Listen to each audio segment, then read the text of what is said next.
Life is not linear. नमस्कार दोस्तों, आपके अपने YouTube channel S4J study for goals पे मैं सुभाष वर्मा आप सभी लोगों का स्वागत करता हूं। दोस्तों, यह वीडियो 2 अप्रैल और 3 अप्रैल के बीच मध्य रात्रि को शूट किया जा रहा है और जैसा कि आप सभी इस बात से अवगत है कि झारखंड की जनजातीय सीरीज के अंदर एक सब सीरीज चल रही है झारखंड की आदिम जनजाति, जिसके तहत मैंने आपसे प्रॉमिस किया हुआ है कि 8 वीडियो लेक्चर के माध्यम से आपको झारखंड की 8 आदिम जनजातियाँ पढ़ाऊँगा।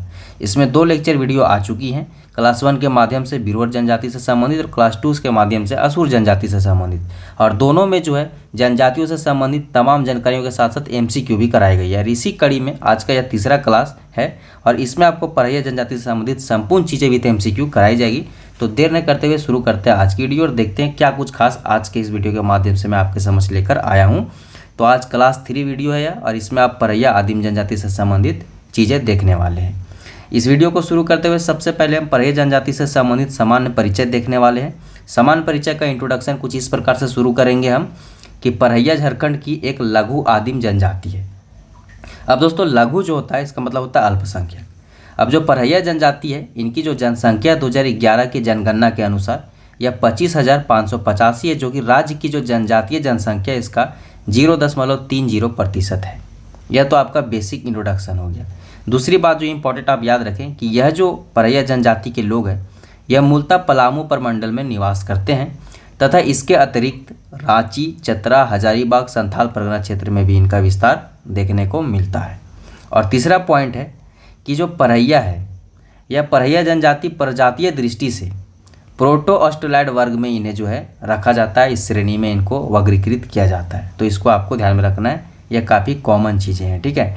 नेक्स्ट हम कुछ मान्यताएं देख लेते हैं परैया जनजाति से संबंधित, जो कि आपके एग्जाम पॉइंट ऑफ व्यू से इम्पोर्टेंट होगा। तो सबसे पहली जो चीज़ है वह यह है कि जो परैया लोक कथाएँ हैं, हर जनजाति हर कम्युनिटी की लोक कथाएँ होती हैं, लोकगीत होती है, फोल्क म्यूजिक, फोल्क डांस वगैरह होती है।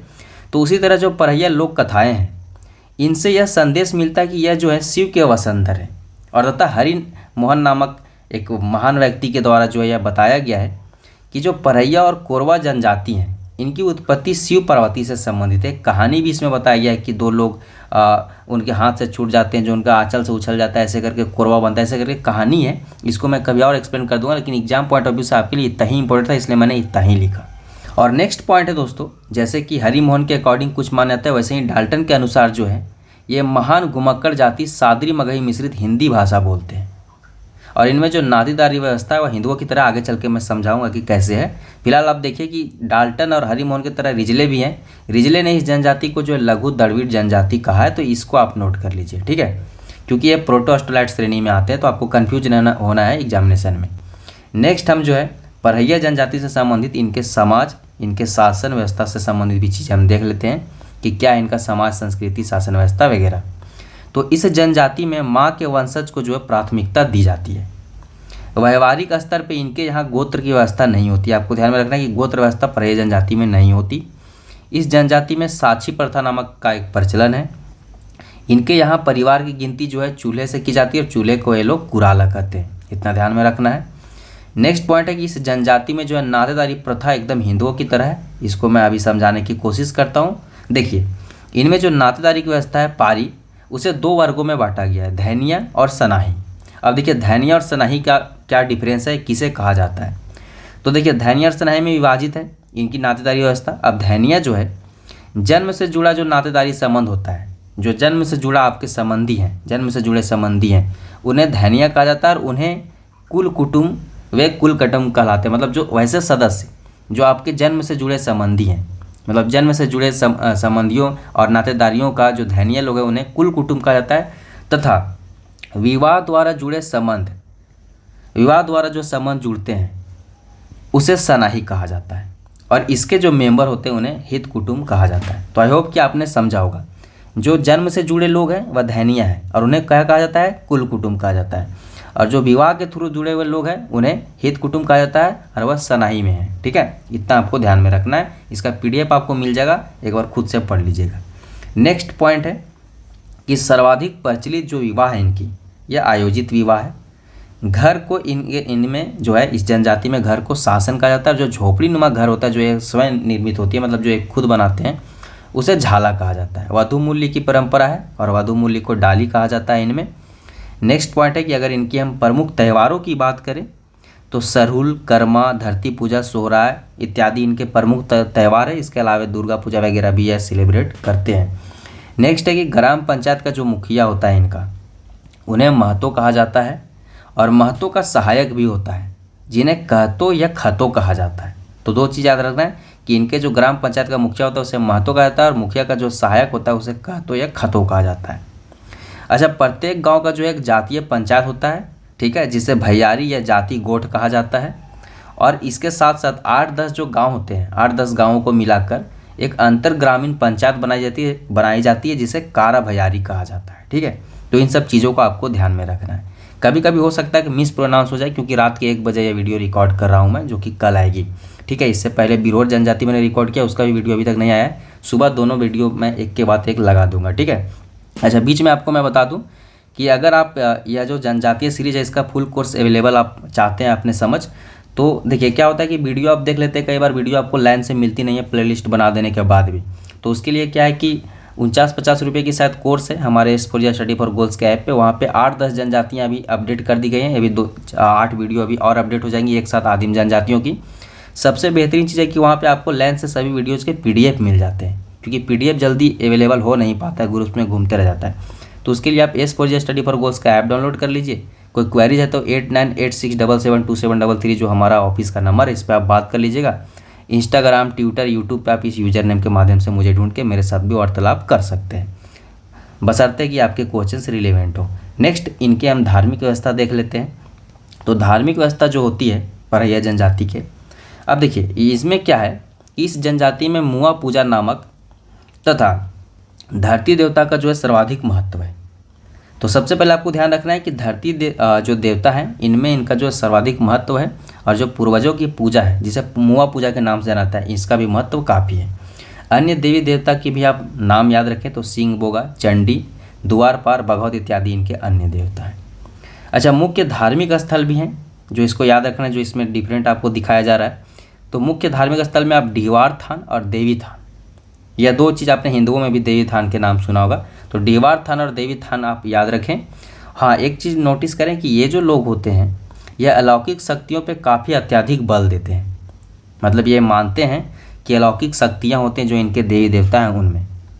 अच्छा, इनमें जो धार्मिक प्रधान होता है, धार्मिक प्रधान को, रिलीजियस हेड को जो है दिहुरी कहा जाता है, और गांव का जो पुरौधा होता है उसे बैगा कहा जाता है। तो इसमें कंफ्यूज नहीं होना है, ठीक है, एग्जामिनेशन में। आर्थिक व्यवस्था देख लेते हैं। आर्थिक व्यवस्था देखना जरूरी है। जब आप अंग्रेज़ों का प्रवेश देखोगे, जो जर्मनी के लोग आए थे, सबसे पहले जो गॉसनर मिशन आया था झारखंड में, तो आप देखोगे कि उनमें 4 लोग आए थे, जिनमें 2 शिक्षक थे, एक अर्थशास्त्री था और एक धर्मशास्त्री था। तो हर जगह जहाँ धर्म है वहाँ इकोनॉमिक्स का भी ज़रूरत है, वहाँ शिक्षक का भी ज़रूरत है। समाज वही चलता है जहाँ पे शिक्षक भी हो, अर्थशास्त्री भी हो, और हमारे देवी देवताओं से जोड़े रखने के लिए धर्मशास्त्री भी हो। तो उसी तरह हम आर्थिक व्यवस्था भी देख लेते हैं। तो इनका जो आर्थिक व्यवसाय है वह वनों पे यानी कि जंगल आधारित है मेनली। अब देखिए, जंगलों से यह मधु यानी कि शहद, हनी, लाह, मोम, गोंद इत्यादि एकत्रित करना जो इनका है मुख्य व्यवसाय के तौर पे आप समझ सकते हैं। लेकिन मुख्य पेशा अगर आपको पूछा जाए एग्जामिनेशन में, तो आपको वहाँ पे टिक करना है कि बांस की टोकरी बनाना और ढोल बनाना जो है इनकी मुख्य पेशा है। ठीक है, ये पारंपरिक रूप से जो है स्थानांतरणशील जो है कृषि करती थी। ठीक है, झूम कृषि के नाम से आप समझ सकते हो, और जिसे बियोड़ या बियोड़ा, झूम या मिंग कृषि कहा जाता है। मुख्य तौर पे आप बियोड़ा याद रखें, क्योंकि मोस्ट ऑफ देम जगहों में बियोड़ा लिखा है, लेकिन इसको बियोड़, झूम, मिंग कृषि के नाम से भी जाना जाता है। अब दोस्तों आप यहाँ पे देख सकते हैं कि अन्य तथ्य लिख के खाली बॉक्स छोड़ा गया है। यह खाली बॉक्स छोड़ा जाता है आप दर्शकों के लिए। जो भी स्टूडेंट्स इस वीडियो को देखेंगे तो हो सकता है कि वह खुद इसी जनजाति से बिलोंग करते हो या उनके समझ कोई एडिशनल जानकारियाँ हो, तो वो जो आप कमेंट सेक्शन में कमेंट करोगे, या जो मैंने मिस प्रोनाउंस कर दिया बोलने के वक्त, रिकॉर्ड करने के बाद, कभी कभी क्या होता है कि हम देख सही रहे होते हैं लेकिन बोल कुछ और होते हैं, बोल कुछ और होते हैं, फ्लैश कुछ और होता है, कभी कभी ऐसा रेयरली होता है। तो आप करेक्शन कर सकते हैं कमेंट सेक्शन में कमेंट करके। वो चीज़ें हम जो है जब यह पब्लिश होगी या हैंड रिटन PDF नोट्स, तो उसमें हम यहाँ पे ऐड करके जो है पब्लिश करवाएंगे, और वीडियो में नीचे कमेंट सेक्शन में आपकी कमेंट जो है पिन कर दी जाएगी। हाँ, इतना चीज़ आपको कमेंट करना है। साथ ही साथ आप देख लेते हैं परैया जनजाति से संबंधित बहुविकल्पीय प्रश्नोत्तर MCQ फॉर्म जो बनेंगे इस जनजाति से महत्वपूर्ण, उसे कर लेते हैं। जब आप पूरा वीडियो या देख लोगे तो आपको कैसा लगा मेरा क्वेश्चन का स्टैंडर्ड, या जो PDF मैंने नोट्स लिखा है हैंड रिटन, या जो फॉर्मेट लिखा है, जिस हिसाब से मैंने लिखा है कि आपको याद हो जाए, जो बेहतरीन इंट्रोडक्शन मैंने बनाने की कोशिश की है, आपको कैसा लगा या कमेंट सेक्शन में कमेंट करके ज़रूर बताइएगा, क्योंकि मैं कमेंट पढ़ता हूँ, क्योंकि कमेंट अभी उतना ज़्यादा आते भी नहीं तो पढ़ना ईजी होता है, तो मैं पढ़ता हूँ, ठीक है। तो आप कमेंट ज़रूर करें। तो पहला प्रश्न है कि निम्न में से कौन झारखंड की आदिम जनजाति है? बिरहोर, असुर, परहिया या उपरोक्त सभी? तो दोस्तों यहाँ सही उत्तर हो जाएगा ऑप्शन नंबर डी, उपरोक्त सही। बिरहोर, असुर, परहिया ये तीनों जो है झारखंड की आदिम जनजातियाँ। इनके अलावा जो है 5 और आदिम जनजातियाँ हैं, ठीक है। टोटल 8 आदिम जनजातियाँ झारखंड में, आपको याद रखना है। 8 पे लेक्चर वीडियो मैं ले ही आऊँगा, क्योंकि 2 पे तो आ चुका है, ये तीसरा रिकॉर्ड हो रहा है, चौथा 5वां कल रिकॉर्ड कर लूँगा, उसके बाद 3 लास्ट में रिकॉर्ड कर लूँगा। मतलब आपको विद इन अ वीक आपको मतलब 8 आदिम जनजातियों पे वीडियो आपको मिल जाएगी। नेक्स्ट दूसरा प्रश्न है कि परहिया जनजाति का संबंध किस प्रजाति से है? तो प्रोटो ऑस्ट्रोलैड, मंगोलियाड, निग्रिटो या द्रविड़? तो दोस्तों इसका सही उत्तर हो जाएगा ऑप्शन नंबर ए, प्रोटो ऑस्ट्रोलैड जो प्रजाति है इससे संबंधित है परहिया जनजाति, जिससे मोस्ट ऑफ देम जो जनजातियाँ हैं वह संबंधित है, साउथ ईस्ट एशिया से इनका संबंध है। नेक्स्ट तीसरा प्रश्न है कि किसने जो है परहिया जनजाति को लघु द्रविड़ जनजाति का दर्जा दिया है या कहा है? डाल्टन, रिजले, हंटर या हरिमोहन? याद रखें कि ये चारों लोगों ने कुछ ना कुछ जो है परहिया जनजाति से संबंधित कुछ ना कुछ कहा है, ठीक है।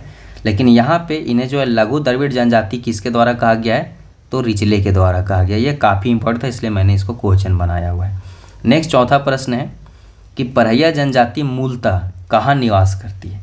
पलामू प्रमंडल में, संथाल परगना में, कोल्हान प्रमंडल में या उत्तरी छोटा नागपुर में? तो इसका सही उत्तर हो जाएगा ऑप्शन नंबर ए, पलामू प्रमंडल में जो है परहिया जनजाति मूलतः निवास करती है। नेक्स्ट 5वां प्रश्न है, अच्छा जो क्वेश्चन मैं बनाता हूँ ये बेसिकली जो प्रीवियस ईयर क्वेश्चन होते हैं या तमाम जो प्रैक्टिस सेट्स होते हैं उन सबों को पढ़ के या और उसके बाद जो मैं खुद नोट्स लिखता हूँ उसके बेसिस पे जो एक्सपेक्टेड होते हैं कि क्वेश्चन आ सकते हैं या क्वेश्चन अच्छे बन सकते हैं उसके बेसिस पे बनाए गए होते हैं, जो कि आपके प्रैक्टिस के लिए शायद बेहतरीन साबित हो सकता है। नेक्स्ट 5वां प्रश्न है कि परहिया जनजाति के संबंध में कौन सा कथन सत्य है? माँ के वंशज को प्राथमिकता दी जाती है परहिया जनजाति में। दूसरा है गोत्र व्यवस्था इनमें नहीं होती है। तीसरा है कि परिवार की गिनती ये लोग कुराला यानी कि चूल्हे से करते हैं। और चौथा उपरोक्त सभी।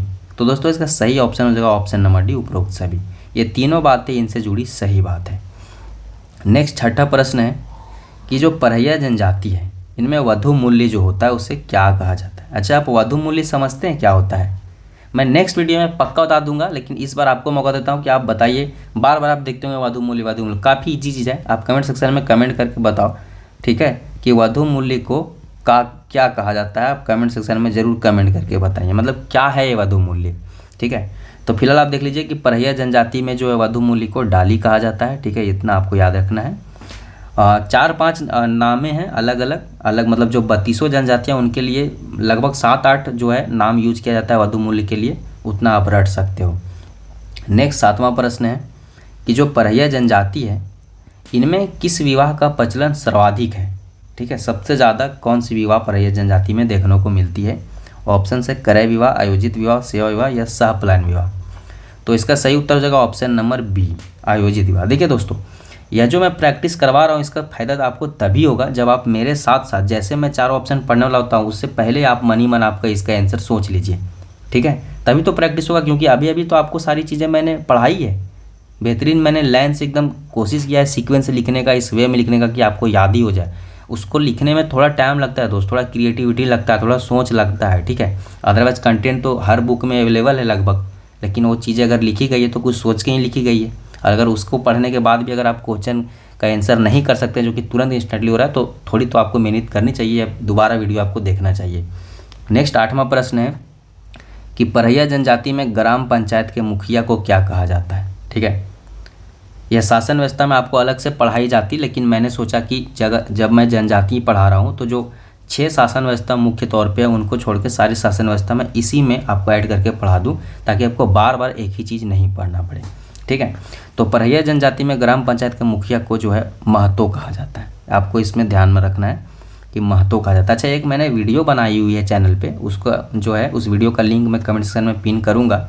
उसमें मैंने क्या किया था कि जितनी भी शासन व्यवस्थाएँ थी जनजातियों की सब में कुछ नाम कॉमन थे, जैसे महतो, मांझी या फिर बैगा, ये सब जो नाम थे कॉमन थे। तो मैंने एक ही जगह सारे नाम को जो कर दिया था कि कौन कौन से नाम से किस किस जनजाति में क्या क्या पोस्ट उन्हें दिया गया या किस दर्जा, कौन सा दर्जा उन्हें दिया गया है सेम नाम के लोगों को या सेम पोस्ट के लोगों को। वो मैंने ढूंढ के मैं इस वीडियो में कमेंट कर दूंगा लिंक, अदरवाइज आप ढूंढ लीजिए, वो काफ़ी आसान हो जाएगी आपके लिए समझने के लिए। जैसे क्या है कि महतो यहाँ पे भी आपको दिखेगा, उरांव में भी दिखेगा, तो कन्फ्यूज होते हैं लोग, ठीक है। नेक्स्ट 9वां प्रश्न है। मैंने बहुत सारे जो प्रॉब्लम्स है उसको सॉल्व किया हुआ है, लेकिन क्या है कि वीडियो अलग अलग रैंडमली आती है ना, तो लोग उसको देख नहीं पाते। फिर भी मैंने कोशिश किया है एक प्लेलिस्ट बनाने का, video by Subhash Verma sir, तो उसमें शायद आप देख पाए मेरे द्वारा बनाए गए सारे वीडियोस, क्या मैं पहल करता रहता हूँ। 9वां प्रश्न है, परैया जनजाति में जाति पंचायत को क्या कहा जाता है? भैयारी, जाति गोड ए और बी दोनों, या कारा भैयारी? तो इसका ऑप्शन हो जाएगा ए एंड बी दोनों, क्योंकि जो जाति पंचायत उसको भैयारी या जाति गोड दोनों नाम से जाना जाता है, तो इसलिए इसका ऑप्शन नंबर सी सही हो जाएगा, दोनों, ठीक है। नेक्स्ट 10वां प्रश्न है कि परैया जनजाति में स्थानांतरणशील कृषि, यानी कि एक जगह से दूसरे जगह जाने वाली जो कृषि होती है उसको क्या कहते हैं? बियोड़, बियोड़ा, झूम या मींग या उपरोक्त सभी? देखिए आपको ध्यान देना है, अगर आपको एग्जामिनेशन में सिर्फ बियोड़ हो, सिर्फ बियोड़ा हो या ये इनमें से कोई हो तो आपको उसी को सेलेक्ट करना है, लेकिन तीनों हो तो उपरोक्त सभी करना है। यहाँ पे उपरोक्त सभी इसका सही उत्तर होगा। नेक्स्ट 11वां प्रश्न है कि परैया जनजाति का मुख्य पेशा क्या है? अभी मैंने बताया था, ऑप्शन नंबर ए बांस की टोकरी बनाना, ढोल बनाना या बजाना, option number C A and B दोनों, option number D tourist guide का कार्य करना।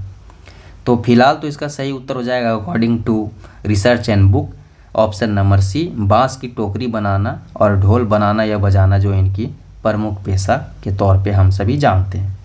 नेक्स्ट 12वां प्रश्न है और आज का अंतिम प्रश्न है, जिसका उत्तर मैं नहीं बताऊंगा। इस प्रश्न का उत्तर मेनली आपको कमेंट सेक्शन में कमेंट करके करनी है। इससे पहले जितनी भी मैंने चीज़ें पूछी वो शायद आप यहाँ तक आते आते भूल गए होंगे, आपने वीडियो पॉज करके अगर वहीं पे कमेंट कर दी होगी तो बहुत अच्छी बात है, अदरवाइज ये लास्ट प्रश्न है, इसका उत्तर तो आपको देना ही चाहिए। वह प्रश्न यह है कि निम्नलिखित कथनों में से कौन सी कथन जो है वह परैया जनजाति से मेल नहीं खाती है? आपको ध्यान देना है, नहीं खाती है, खाती नहीं पूछा जा रहा है, नहीं खाती है। ऑप्शन नंबर ए, इस जनजाति की नातेदारी प्रथा जो है वह हिंदुओं से मिलती है, धैनिया और सनाही में विभाजित है इनकी नातेदारी प्रथा, यह यहाँ पे बोला जा रहा है। दूसरा है कि इनके घर को शासन एवं झोपड़ी नुमा घर को जो है झाला कहते हैं, ठीक है, ये इसके द्वारा बोला जा रहा है। ऑप्शन नंबर सी है कि इस जनजाति में मुआ पूजा यानी कि पूर्वजों की पूजा का सर्वाधिक महत्व है, यह बात लिखी हुई है। और नेक्स्ट चौथा पॉइंट है कि ये जो लोग होते हैं परैया लोग, ये अलौकिक शक्तियों को अंधविश्वास मानते हैं।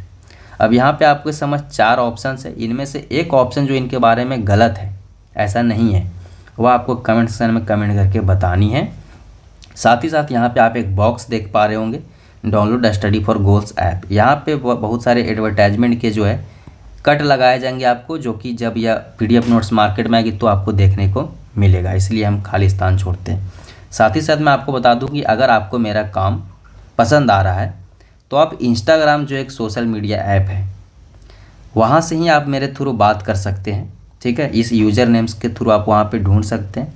और मेक श्योर कि आपका जो है क्वेश्चंस वह रिलेवेंट हो, ठीक है, और थोड़ा आप वेट कर सकते हैं क्योंकि सोशल मीडिया है ना भाई, तो अवेलेबिलिटी थोड़ी कम होती है। तो लेकिन हाँ, यहाँ के माध्यम से आप कुछ सवाल जवाब या कुछ भी आपका हो तो आप कर सकते हैं वीडियो से रिगार्डिंग या समथिंग एल्स, ठीक है। उसके बाद मैं आपको बता दूं कि एक बेहतरीन कोर्स स्टडी फॉर गोल्स पे आई हुई है, खाकी वर्दी का जुनून, जिसमें रंजीत सर, विकास मंडल सर इत्यादि 2-3 और सब इंस्पेक्टर और कुछ बेहतरीन टीम मिल के जो है कुछ आपके लिए अच्छा लाने की कोशिश कर रहे हैं। तो आप इससे गो थ्रू हो सकते हैं, आप इसको विजिट करके चेक कर सकते हैं और जो है कोर्स आप परचेज कर सकते हैं। उसी तरह कंप्लीट झारखंड करंट अफेयर का भी कोर्स अवेलेबल है।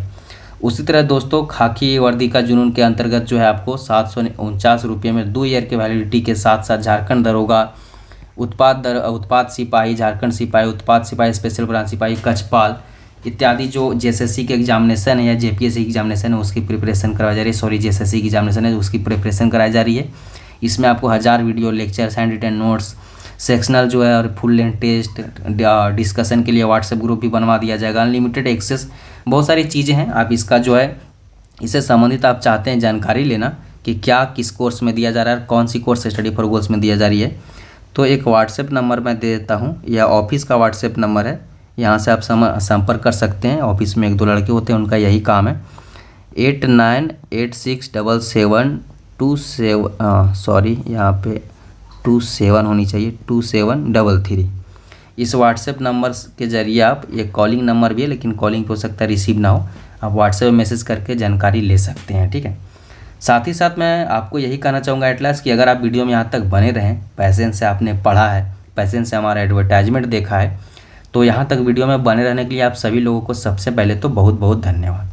दूसरी बात है कि आपको अगर वीडियो पसंद आती है, आपको मेरा लिखने का तरीका या जो मैंने आपको कंटेंट दिया या कंटेंट रिलेवेंट लगता है, तो आप कमेंट सेक्शन में कमेंट करके ज़रूर कुछ ना कुछ हमें अप्रिशिएट कर सकते हैं या कुछ भी अपना राय रख सकते हैं। ठीक है, एटलीस्ट आप जो क्वेश्चन ऑफ द डे के माध्यम से आपको क्वेश्चन पूछा गया है उसका जवाब तो आप दे ही सकते हैं। ठीक है, और बाद बाकी मैं आपको यही प्रॉमिस कर सकता हूँ फिलहाल कि इस सीरीज़ में, जो कि झारखंड की आदिम जनजाति सीरीज़ है, इसमें तो लगभग 8-10 मतलब 8-10 जो है जनजातियों से संबंधित वीडियो आया है।